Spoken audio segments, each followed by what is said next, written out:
Akkam jirtu nagaa keessanii bakka jirtanii faala jirtan mara keessatti nagaan waaqayyo isiniif haa ta'u. Maatii koo warri taatan warrooti na waliin jirtan warri na jajjabeessitan hedduu galatoomaa isiniin jechaa. Egaa namooti haaraan jiraattan immoo sabiskiraayib godhaa maatii naaf ta'a. Maatii kootti dabalamaan affeerraa kooti. Har'a viidiyoo biraatiin deebi'ee dhufee jira. Turtiin keessan anuma waliin haa ta'u. As kana foon lukkuu mummuree lafa kaadheen qaba. Foon kanatti soyaa soosii fal'aana shoorbaa laman itti dabaladhe. Kun dammadha. Damma fal'aana shoorbaa tokkon itti naqadhe. Qullubbii adii fi jinjibila itti dabaladheera. Kun mixmixadha. Koorn istaarchii kanas nan gargaarama. Fal'aana shoorbaa tokkon itti dabaladha.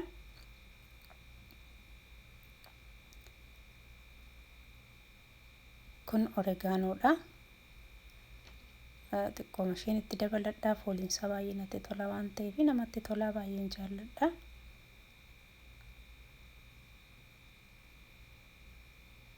Amma kana akka kanatti waliin makaa kanatti qundoo barbaree illee itti dabaladheera xiqqoo ishee. Qimamii gosa barbaanne itti dabalachuu dandeenya. Ani kanumaan fayyadame.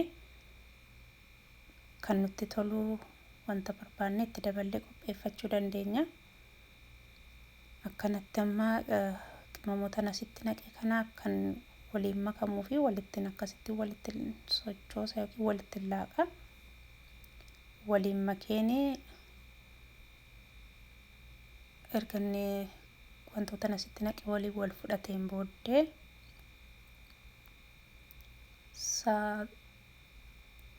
daqiiqaa 30 fi yoo xiqqaate daqiiqaa 30 tursiifachuu qabna. Qimamitti naqne kana akka inni ofitti fudhatuu fi jechuudha. Yookiin maarineet akka inni nuuf ta'uu fi akka kanatti qadaadnee kaa'achuu qabna. Akka kanatti qadaadeen firiijii keessa daqiiqaa 30 fi yoo xiqqaate sanaaf sanaa olin achi keessa tursiifadha. Amma akka kanatti sirreeffadheera hadheera. Amma kanatti immoo waan biraan qopheeffadha. As kana kuduraa kana lafa kana kaadhee qaba. Amma gaa kanan qopheeffadha. Kana gara mummurachuutti deebi'a. Kaarotiin qaba, birookoolii, qullubbii diimaa hundee tokkoo fi qaaraa bifa keelloo kanaa fi diimaa kanan qaba. Amma gaa birookoolii koo kanarraa mummurachuudhaan ni eegala. Akka kanatti birookoolii kana mummureen qopheeffadha. Gaggabaabseen irraa mummure.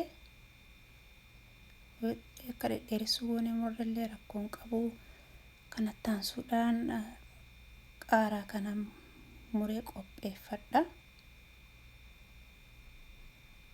Yeroo mummuradhu hojjaasaa giddu magaleessa godhee mummuradha.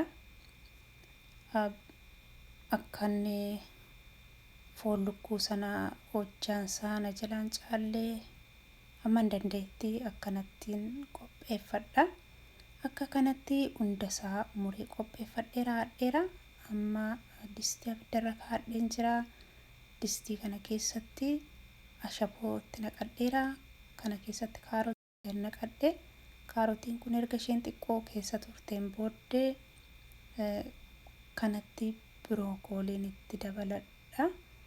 Itti naqadheera. Birookoolii kana as keessan tursiisu. Daqiiqaa tokko kan hin guunne turuu qaba asirra.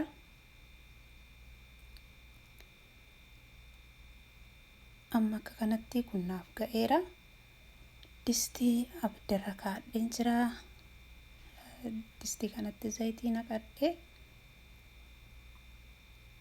Distii kanarratti gaamma foon lukkuun silaa qopheeffadhe as kanarratti waaddadha. Yookiin asirratti bisheeffadha. Asirra naqadheeni kanarratti eegee itti gaggalagashiin bisheeffadha. Bifani barbaadu manni naa qabatutti abidda isaa baay'ee ho'aarran godhee jira.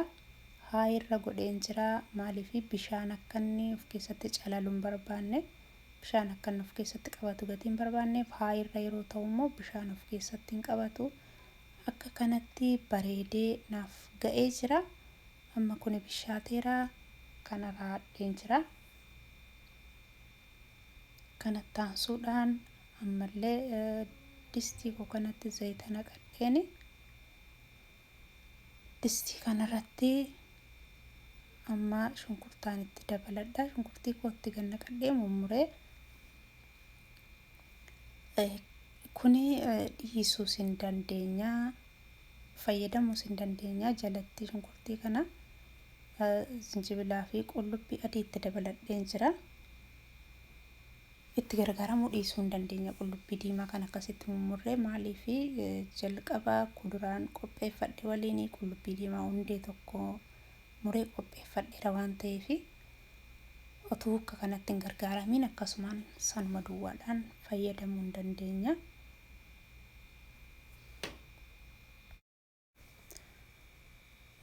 Qullubbiin diimaa koo akka kanatti bishaataa jira. Bishaachuutti jira amma. Ergan kana bisheeffadheen booddee kanarratti kuduraan sila qopheeffadhee muree qopheeffadhe sanani asirratti naqeen bisheeffadha. Yookiin asirratti waaddee qopheeffadha. Egaa amma kun ga'ee jira. Kanarratti qullubbii diimaa muree qopheesse sana qaaraan qopheeffadhe kanan asitti dabaladha. Baay'ee bisheessaan turu abiddarraan tursiisu.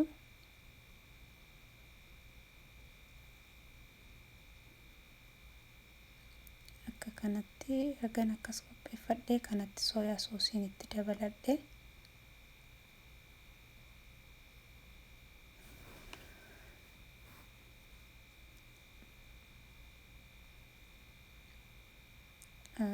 Kaarotiin sila akka bisheessu godhee fi birookoolii kana akka kanatti dabaleen waliin makadha. Foon lukkuun sila bisheeffadhes kanarratti dabala. Akka kanatti gara raachuutti deemaa jira.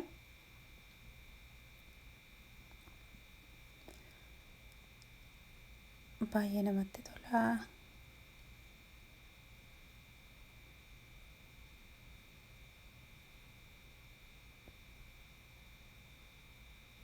Kana fakkaatee akkanatti raachaan jira amma.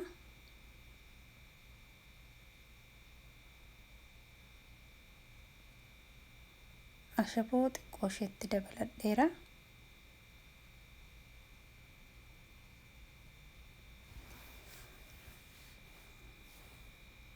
Akka kanatti amma kana caalaa abiddarraan tursiisuu ga'ee jira. Egaa kana akkuma kanatti waan tokkotu ittiin dabaliin akkuma kanatti soorachuu dandeenya yookiin qopheeffannee nyaachuu dandeenya. Ulfaatina hir'isuuf illee nama gargaara. Fayyaa keenyaaf illee baay'ee gaariidha. Akka kanatti qopheeffachuu dandeenya. Akkanatti hojjedhee raadheen jiraanii. Kana fakkaataa ija namaatti illee baay'ee namatti tola. Foon lukkuuf kuduraa waaddiin walitti qopheeffadhe kana ani as kanatti ruuzii kana waliin dhiyeeffadha. Ruuzii kana qodaa irratti baaseen sana waliin qopheeffadha. Duwwaan isaas akkasumatti soorachuu dandeenya yookiin qopheeffannee nyaachuu dandeenya isiniin jedheera. Akkanattis qopheeffachuu dandeenya. Akka kanatti ruuzii kanarra akkanatti foon lukkuu fi kuduraan qopheeffadhe kana waliin makee asirra kaa'een akkasitti dhiyeeffadha. Akkanatti kana fakkaata.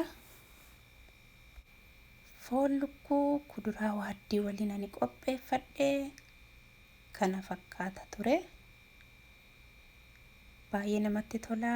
Yaalaa laala.